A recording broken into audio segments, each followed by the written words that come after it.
I scrolled through what I could actually read. Service record 8 years, deployments, extensive, commendations, numerous, details, non-existent. But there were names, operation names, battle references, little breadcrumbs that someone had forgotten to classify. The Siege of Proxima Gate. I ran a search on that one. Public records showed it as a minor border conflict that lasted 3 days. Casualty reports, minimal. Resolution favorable. All very sanitized and boring. But then I found the unofficial accounts, the soldier testimonies, the intercepted communications. Proxima Gate was not a minor conflict. It was a massacre that got stopped halfway through. A human outpost with 50 defenders against a force of 3,000.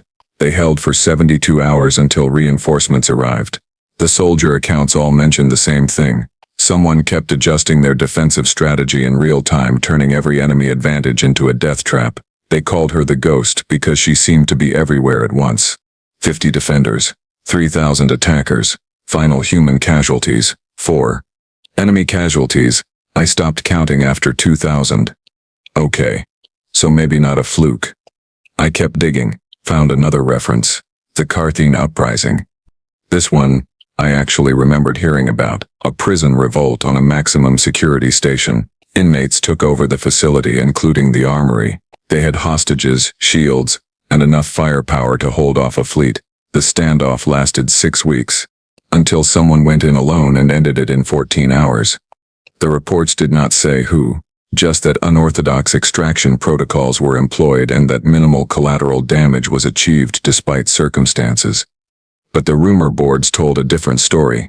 They talked about a human who walked into a war zone with nothing but a sidearm and her wits, and walked out with 200 hostages. The inmates, well, let us just say they were very cooperative by the time she was done with them. My hands were shaking now. Just slightly, barely noticeable.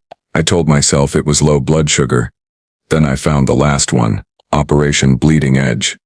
This one had almost no official information, just a designation, a date, and a casualty count that made my stomach turn. But buried in a footnote, in text so small I almost missed it, was a single line. Human advisor demonstrated unprecedented adaptive capability under extreme duress. I tried to find more details. Nothing. Completely scrubbed from accessible records. I sat back in my chair staring at my screen and realized something deeply uncomfortable. I had no idea who was sitting in that classroom. Not really. The next day I arrived early to observe the class. Jamie was already there, sitting in her usual spot, eating what appeared to be a sandwich. A sandwich. Like this was a picnic. Brechtal lumbered over to her, looking unusually hesitant for a being that could bench press a shuttle. "Lieutenant Reeves," he rumbled. "I have heard stories from soldiers in my war host. They say there is a human who fought at Proxima Gate. They say she held the line when holding the line was impossible." Jamie looked up from her sandwich, chewed thoughtfully, and swallowed before answering. Proxima was a team effort. Everyone held the line. "They say you were that team," Lysis Andra added quietly, her neural array pulsing. "I have accessed shared combat memories from that engagement. The tactical coordination was, forgive me, beautiful, and terrifying." Jamie shrugged and pulled out a bag of chips, offering them around. "Anyone want some? They are barbecue flavored. Got them from the commissary this morning." Garrett took a chip with his cybernetic hand, which looked absolutely absurd. "Though your file is heavily redacted," he stated in his flat, mechanical voice. "This typically indicates either covert operations or war crimes. Which category do you fall under?" "Yes," Jamie said, completely deadpan, and took another bite of her sandwich. I frantically updated my notes. Human subject is either the most dangerous individual I have ever observed, or the galaxy's most committed method actor. Possibly both. Also, she has good taste in chips. This fact should not be relevant to my research, but I am including it anyway because I am losing my mind. The other students kept glancing at her throughout the class, not with contempt anymore, with something that looked disturbingly like respect. And fear. Mostly fear. Jamie offered me a chip on her way out of class. I took it. It was delicious. I am not ashamed to admit I ate it while reconsidering my entire approach to this assignment. 2 weeks later, Professor Orenkale decided to escalate things, because apparently watching students suffer was his primary hobby. Today's scenario, he announced with what I swear was sadistic glee, is a hostage rescue operation. 20 civilians trapped in a collapsed mining facility. The atmosphere is toxic. You have limited oxygen. The structure is unstable. And just to make things interesting, there are hostile forces guarding the facility who would rather see everyone dead than let you succeed. He let that sink in for a moment. All this is not hypothetical. This exact scenario has occurred 47 times in the last decade across various conflicts. Survival rate for both hostages and rescue teams approximately 12%. Great. Wonderful. I loved watching people fail at impossible tasks. Really made my reports sparkle with optimism. I want proposals. Orenkal continued. How would you approach this? Brechtal stood immediately because subtlety was not a Thokmar trait. Frontal assault. Use superior strength to breach the facility, eliminate hostiles quickly, extract civilians before oxygen runs out, speed and overwhelming force. Orenkal nodded. Hold direct, aggressive, likely to result in structural collapse that kills everyone inside but points for confidence. Anyone else? Lysandra raised her hand, her neural array glowing softly. Telepathic coordination, link with the hostages, map their exact positions, identify guard patterns without physical reconnaissance. Surgical strike team eliminates threats silently while extraction team moves civilians through safest route. Better, Orenkal admitted. Assumes hostages are conscious and coherent enough for mental contact. Also assumes your telepathy works through toxic atmosphere interference. Bold assumptions. Next. Garrett's optical sensors word. Drone reconnaissance. Map facility with remote units. Calculate structural integrity. Identify load-bearing supports. Precision explosive charges create new exit points while simultaneous suppression fire pins hostile forces. Efficiency through technology. Expensive, time-consuming and requires equipment you may not have, Orenkal countered, but tactically sound. Then Jamie raised her hand. Oh no. Lieutenant Reeves, Orenkal said, and I detected a hint of curiosity in his gravelly voice. Please, enlighten us. Jamie stood, completely calm, like she was about to suggest a restaurant for dinner. Set the facility on fire. Silence. Complete, stunned silence. Brechtal made a choking sound. Lysandra's neural array flickered wildly. Garrett's head tilted at an angle that suggested his processors were experiencing errors. I am sorry, Professor Orenkal said slowly. Did you just suggest setting the hostage location on fire? Yes, sir, Jamie replied cheerfully. Controlled burn. The toxic atmosphere is methane-based according to the scenario parameters. Methane is flammable. Ignited in a controlled manner outside the facility, consume the oxygen in the external environment rapidly. The resulting vacuum effect and pressure differential will pull the fire away from the facility center where hostages are located, while simultaneously removing the toxic atmosphere. Hostiles will either evacuate or suffocate. Either way, they are no longer your problem. Then you walk in, grab the civilians, walk out. Every single person in that room stared at her. That is insane. Orenkal stated flatly. That is brilliant, Jamie corrected. Also insane, but mostly brilliant. You would be gambling with civilian lives based on atmospheric combustion calculations that would need to be perfect. Yes, sir. One miscalculation and everyone burns to death. Yes, sir. You cannot possibly have field experience with something this reckless. Jamie's expression did not change, but something flickered in her eyes. Something cold. Kartheen Station. Section 7.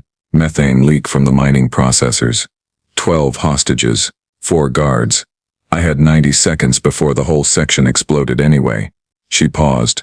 Set the fire myself. Controlled the burn. Everyone walked out. Well, the hostages walked out. The guards not so much. The room temperature seemed to drop about 10 degrees.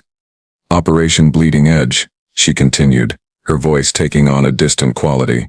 Ammonia-based atmosphere, same principle, different chemical reaction. 40 hostages that time, more guards, less time, similar results. There was also that situation on the cargo hauler near the refueling depot, she added almost conversationally. Well, Shireen gas leak. That one was tricky because chlorine does not burn the same way, so I had to get creative with pressure differentials and explosive decompression haulers.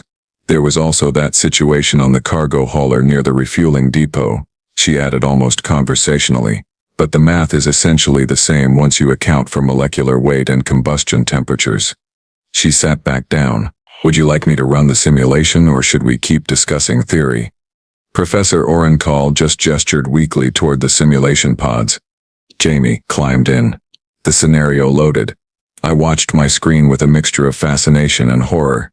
She did exactly what she said she would do. Set the whole thing on fire. Walked through flames like she was strolling through a park. Grabbed the hostages. Walked back out. Time elapsed 4 minutes, 32 seconds. Civilian casualties, 0. Enemy casualties, all of them. Protocol violations. I stopped counting at 17.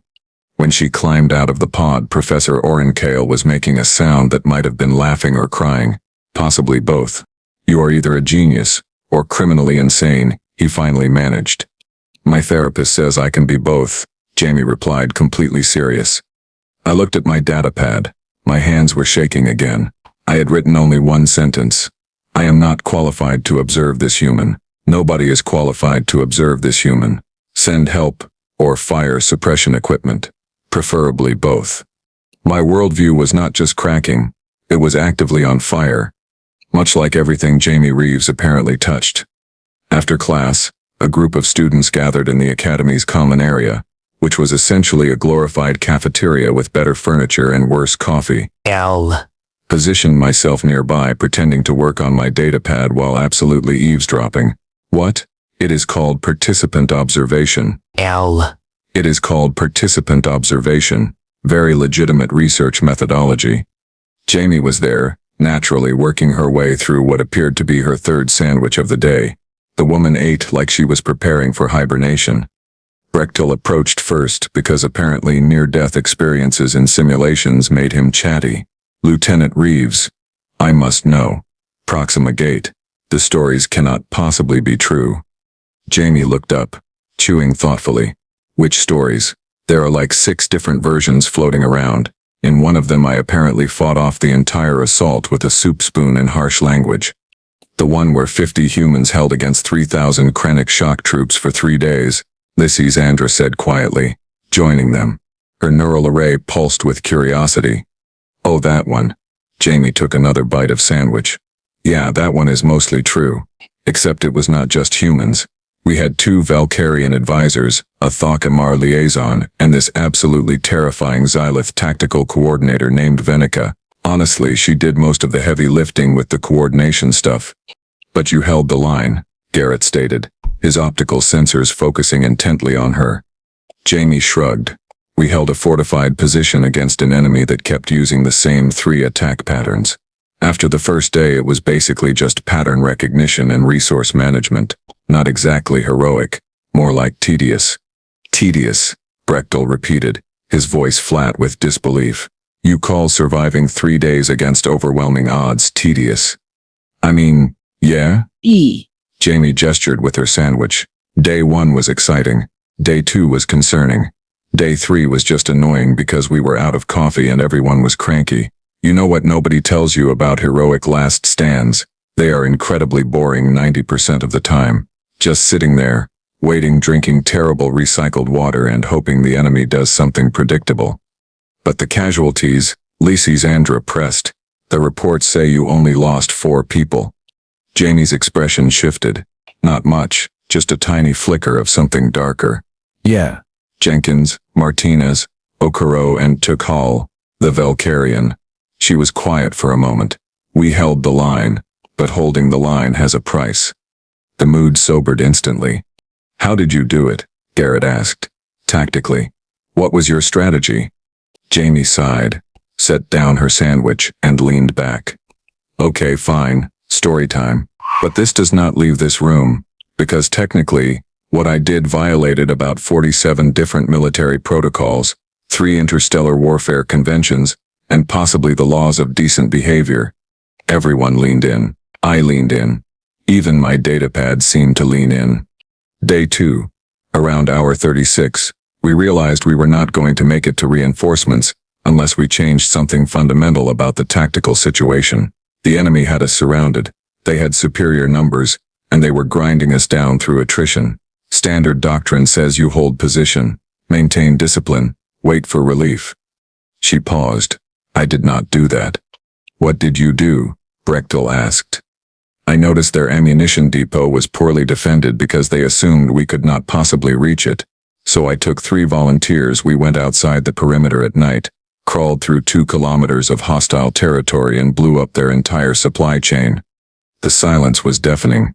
You left your defensive position, Garrett said slowly. During a siege, to conduct an offensive raid. Yep. That is, tactically speaking, completely insane, Lysandra added. Also, yep. But it worked, Brechtel said, understanding dawning in his eyes. It worked spectacularly, Jamie confirmed. They spent the next day and a half trying to figure out what happened, reorganizing their supply lines, and generally panicking. Bought us enough time for reinforcements to arrive. Also, it turns out that blowing up ammunition creates a really impressive fireworks display. Boosted morale significantly. You could have been court-martialed, Professor Orenkale's voice cut in. He had been standing nearby listening. Of course he had. Jamie met his gaze calmly. I was actually 3 separate tribunals. They dropped all charges after the Kartheen situation proved that unorthodox tactics were, quote, occasionally necessary in asymmetric warfare scenarios, unquote. So they sent you here, Orenkale said. And it was not a question. They sent me here, Jamie agreed. Turns out the military does not know what to do with someone who keeps winning battles by doing things that should not work. So they figured education might, I do not know, civilize me or something. She picked up her sandwich again. Spoiler alert, it is not working. I sat there in my observation spot and something clicked in my brain like a lock opening. She was not here to learn. She was here because they did not know where else to put her. This was not education. This was containment. They had taken someone who broke every rule and somehow made it work, and they had stuck her in a classroom hoping she would learn to color inside the lines. But you cannot teach someone to be conventional, when conventional tactics would have gotten her killed a dozen times over. I updated my notes with shaking hands. Subject is not a student. Subject is a case study in why rules exist, and why sometimes terrifyingly they need to be broken. Recommend observing from a safe distance, possibly a different galaxy. Also, she makes friends by sharing sandwiches, which is somehow the most normal and most unsettling thing about her. Brechtel raised his drink, to Lieutenant Reeves, who apparently fights wars the way I fight hangovers, with poor decisions and spectacular results. Jamie clinked her water bottle against his glass. I will drink to that. And I sat there, watching a human who had somehow survived impossible odds through sheer audacity and tactical insanity, making friends with beings who could crush her without effort. They were not looking at her like she was weak anymore. They were looking at her like she was dangerous. Because she was. I sat in my quarters that evening staring at my datapad, trying to compose my final observations for the integration protocol report. My cursor blinked mockingly at me. How exactly does one summarize this particular disaster of assumptions? I took a breath and started recording. Observer log Krell'van reporting. Subject human integration into advanced military education programs. Conclusion. Humans do not belong in classrooms. I paused, reconsidering my words. Let me rephrase that. Humans, or at least this particular human, do not belong in classrooms discussing theory and doctrine. They belong exactly where theory collapses, where doctrine becomes a polite suggestion, and where reality gets so messy that conventional thinking becomes a liability. Lieutenant Jamie Reeves does not need to learn warfare strategy. She needs to be kept away from anything flammable and possibly issued a manual on proportional response. I was about to continue when my door chimed. Jamie stood there, holding 2 cups of coffee. Hey Krell'van, saw your light on. Figured you could use some caffeine. The academy stuff is terrible, but I have connections with the supply depot. I stared at her. This woman who set things on fire for fun was offering me coffee like a friendly neighbor. How did you know where my quarters were? I asked. I pay attention, she said simply, handing me a cup. Also, you are not exactly subtle with your observation notes. I can see you typing frantically every time I do something interesting. I took the coffee. It was, annoyingly, excellent. So, she said, leaning against my doorframe casually, how is the whole adjusting to civilian life thing supposed to work? Because I have been here 2 months and I still have no idea. Yesterday I reorganized my entire quarters by tactical defensibility before realizing that is probably not normal. I could not help it. I laughed. Actually laughed. Lieutenant Reeves, I do not think you are capable of normal.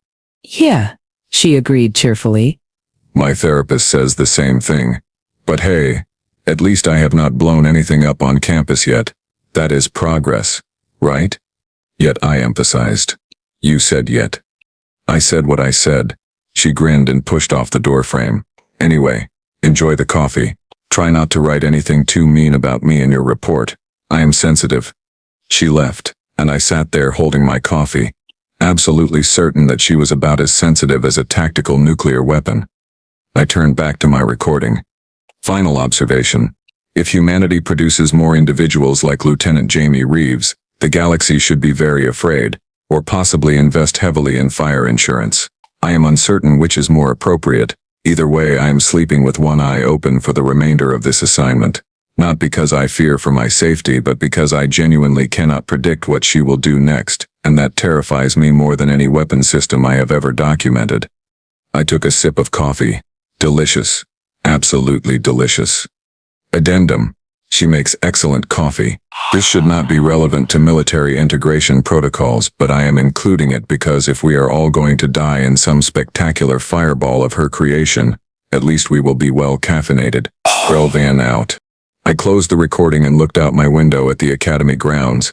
Somewhere out there, a human who fought beside giants was attending classes, eating sandwiches, and probably planning something that would give me nightmares.